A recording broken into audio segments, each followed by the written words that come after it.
కార్యక్రమం వల్ల ప్రజల ఆస్తి 3 లక్షల కోట్ల రూపాయలు ఆవిరయ్యే పరిస్థితి వచ్చింది.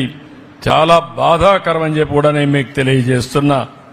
అందుకే ఈరోజు నేను మీ అందరికీ చేనేత కార్మికులందరికీ హామీ ఇస్తున్నా. రాష్ట్రంలో ఉండే ప్రతి ఒక్క కుటుంబానికి హామీ ఇస్తున్నాం. డిపార్ట్మెంట్ కూడా అవసరమైతే రిఫార్మ్ చేస్తాం. డిపార్ట్మెంట్ ఆలోచించాలి. మనం చేసిన పని వల్ల ఫలితాలు ఏ విధంగా వచ్చాయో ఆ ఫలితాలను సమీక్ష చేసుకుని తద్వారా డిపార్ట్మెంట్ ముందుకు పోవాల్సిన అవసరం ఉంది. అందుకని ఇప్పుడే నేను ఒక మాట అడిగాను. ఈరోజు నేను ఇక్కడికి వస్తానే ఒక 2 షాపుల దగ్గరికి వెళ్ళాను. ఒకటి ఉప్పడమ్మది ఉప్పాడ చీర కూడా నేను కొన్నాను. ఇప్పుడే కొన్నాను.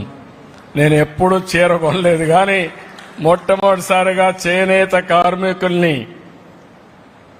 ప్రోత్సహించడానికి మా మిస్సెస్ కూడా గుర్తొస్తే 2 చీరలు కొన్నాను. ఒకటి ఉప్పాడ, ఒకటి ధర్మవరం అని చెప్పి నేను మీకు తెలియజేస్తున్నా. ఈరోజు ధర్మవరం ఉప్పాడ ఇవన్నీ కూడా మనకు కొన్ని క్లస్టర్స్ ఉన్నాయి. చీరాల గాని, మంగళగిరి, తర్వాత మీకు వచ్చే కొందికి రాష్ట్రంలో ఒక 10-20 సెంటర్లు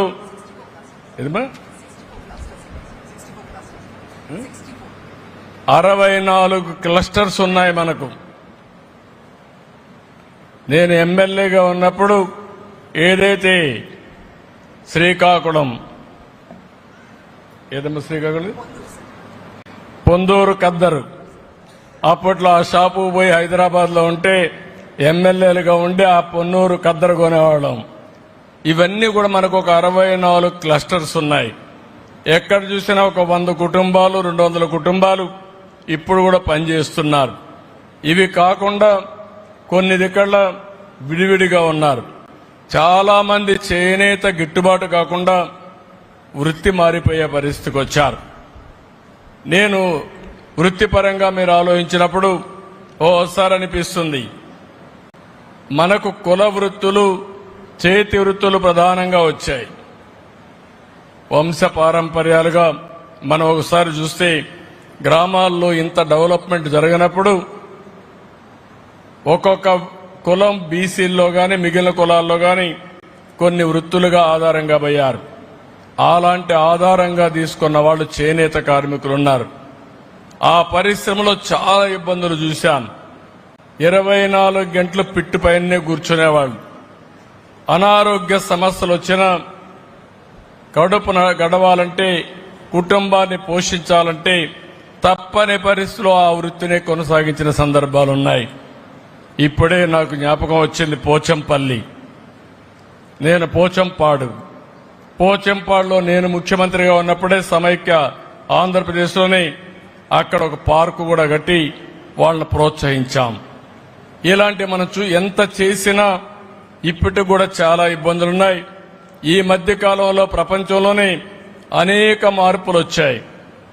మొత్తం ఇప్పుడు మళ్లీ ఒకప్పుడు అందరూ కూడా ఏవైతే ఇండస్ట్రియల్ కాటన్కి పోయినప్పుడు ఇప్పుడు మళ్లీ నేచురల్ కలర్స్ రావాలని, కద్దరే వాడాలని, చేనేత కట్టుకోవాలని కొత్త ఆలోచన వచ్చింది.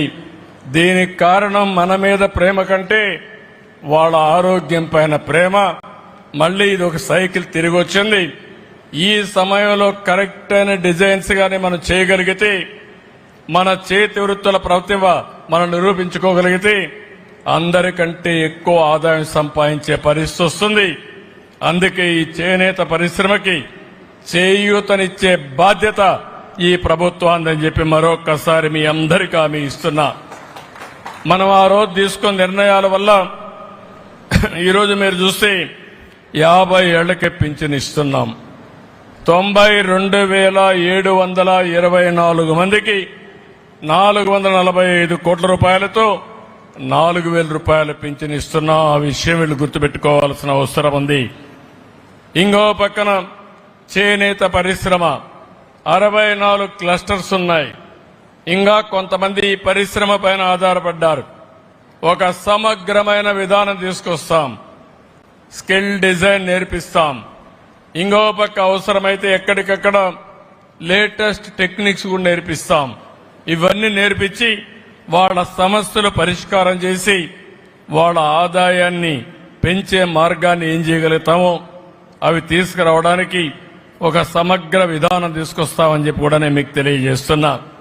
చేనేత కార్మికుల యొక్క ఆరోగ్యం కోసం ఆరోగ్య బీమా పథకానికి శ్రీకారం చుడతాం.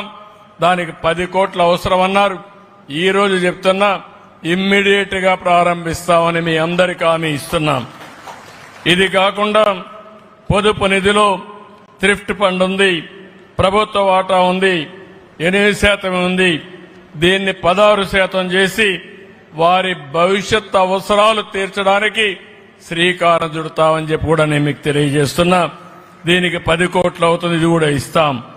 అదే మరిగా జీఎస్టీ, చాలా మంది చేనేత కార్మికులు బాధపడుతున్నారు. ఈరోజు జీఎస్టీ ఉంది.